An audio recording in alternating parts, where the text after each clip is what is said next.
Hi అండి, welcome to food round up. ఈ రోజు మనం పాకుండలు ఎలా తయారు చేసుకోవాలో చూద్దాం. వీటిని సంక్రాంతి పండుగకు అందరూ కూడా తప్పనిసరిగా తయారు చేసుకుంటారు.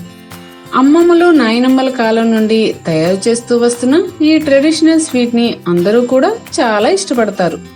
ఫ్రెండ్స్, ఇంతవరకు మన ఛానల్ ఎవరైనా సబ్స్క్రైబ్ చేసుకోకపోతే వెంటనే సబ్స్క్రైబ్ చేసుకోండి. అలాగే పక్కనున్న బెల్ ఐకాన్ మీద క్లిక్ చేసి ఆల్ ని ఓకే చేయండి. పాకుండలు తయారు చేసుకోవాలంటే తడిపిండి తప్పనిసరిగా కావాలి. ఈ తడిపిండి కోసం బియ్యాన్ని 7-8 గంటల పాటు నానబెట్టుకుని తర్వాత శుభ్రంగా కడుక్కుని మిక్సీ పట్టుకుని జల్లించుకుంటే సరిపోతుంది. ఇదే పిండితో మనం అరిసెలు, పొంగనాలు, చలిమిడి లాంటివి చేసుకోవచ్చు.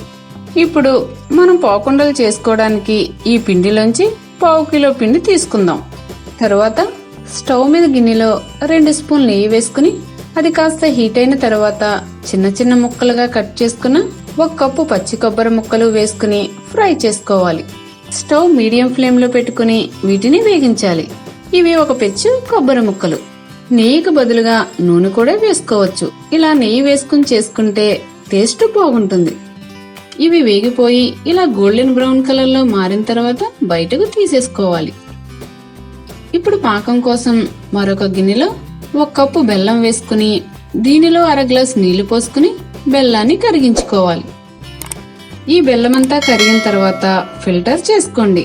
ఇలా చేయడం వల్ల డస్ట్ ఏమైనా ఉంటే పోతుంది. దీనిని మరిగించుకోవాలి. ఇలా బెల్లం పాకం మరుగుతున్నప్పుడు 1 స్పూన్ నెయ్యి కూడా వేసుకోండి. తరువాత ఫ్రై చేసి పెట్టుకున్న కొబ్బరి ముక్కలు కూడా వేసుకోవాలి. దీనినంతా బాగా కలుపుకుని మరికొద్దిసేపు మరగనివ్వాలి. ఇప్పుడు ఈ పాకాన్ని చెక్ చేసుకుందాం. ఇది నీటిలో కరగలేదు కదా, ఇలా ముద్రపాకం వస్తే సరిపోతుంది. ఇప్పుడు ఈ పాకంలో మనం సిద్ధంగా ఉంచి పెట్టుకున్న తడిపిండిని కొద్ది కొద్దిగా వేసుకుంటూ కలుపుకోవాలి. దీనిని ఉండలు కట్టకుండా చూసుకోండి. పలుచగా ఉన్నట్లయితే కొద్ది కొద్దిగా పిండి వేసుకుని కలుపుకోవాలి. అలా అని మరీ గట్టిగా అయిపోనవకూడదు. సమానంగా ఉండేలా చూసుకోవాలి. ఇప్పుడు ఇందులో 50 గ్రాముల నూనె వేసుకుని మళ్ళీ ఒకసారి కలుపుకోవాలి.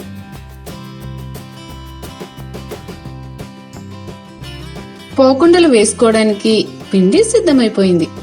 స్టవ్ మీద కడాయిలో డీప్ ఫ్రైకి సరిపడినంత నూనె పోసుకుని హీట్ చేసుకోవాలి. కలిపి పెట్టుకున్న పిండిలోంచి కొద్దిగా పిండిని తీసుకుని రౌండ్ బాల్ లా చేసుకోవాలి.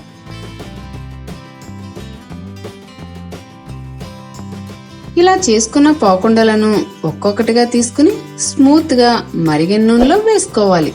వీటిని తక్కువగానే వేసుకుని వేయించుకోండి.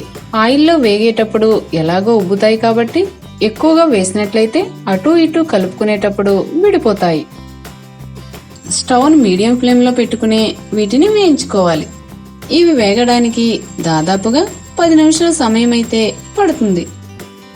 పాకుండలన్నీ కూడా ఇలా చుట్టూ బాగా వేగి గోల్డెన్ బ్రౌన్ కలర్ లో మారిన తర్వాత బయటకు తీసేసుకోవాలి.